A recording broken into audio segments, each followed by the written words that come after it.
You know, Jesus said a lot of bold things. I mean, kind of in your face things. And we give him a pass because it's Jesus, and we kind of don't pay attention to what he said.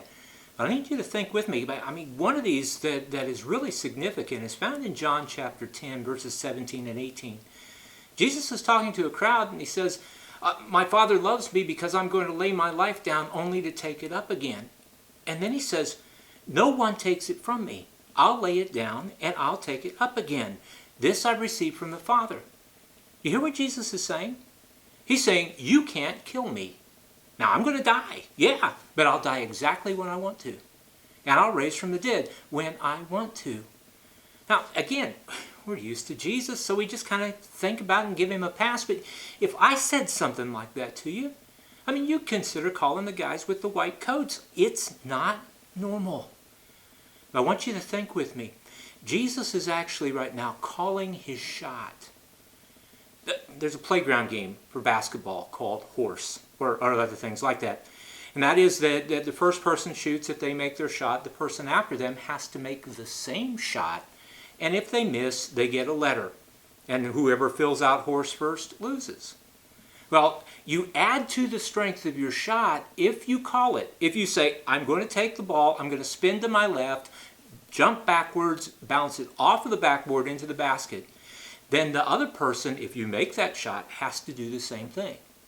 Or if you're familiar with the game of billiards, we call it pool, when you step up into higher competition, you have to call your shot. If you say 9-ball in the side pocket and instead it goes in the corner, it comes out and you lose your turn. Jesus called his shot. Now, when did Jesus die? He died at 3 o'clock in the afternoon. That is significant because every day in the temple, the Jews sacrificed a lamb twice in the temple in order to have a relationship, a right relationship with God, in order to have forgiveness. They did it at 9 in the morning. And by the way, Jesus was nailed to the cross at 9 in the morning. And they did it at 3 in the afternoon. And that is the time exactly when Jesus died. Also, while they were sacrificing the lamb, a priest was inside the temple burning incense at the altar of incense, which was right before a veil that separated the holy place where the incense was from the most holy place. That veil was at least 4 inches thick. And what happened when Jesus died? When he died, that veil, which is 30 feet tall, ripped from top to bottom. Ripped 4 inches thick at least. Now, there was an eyewitness there. Can you imagine?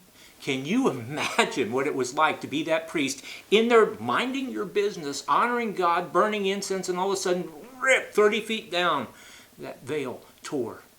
The Bible tells us that veil opened the door between us and God. We don't need a go-between. Jesus is our way to God. We're going to talk more about it, but do you understand this?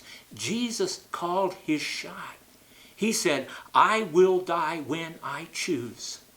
And he chose to die at the time of evening sacrifice because Jesus is our sacrifice, the final one, and the way for us to come to God. Think about it.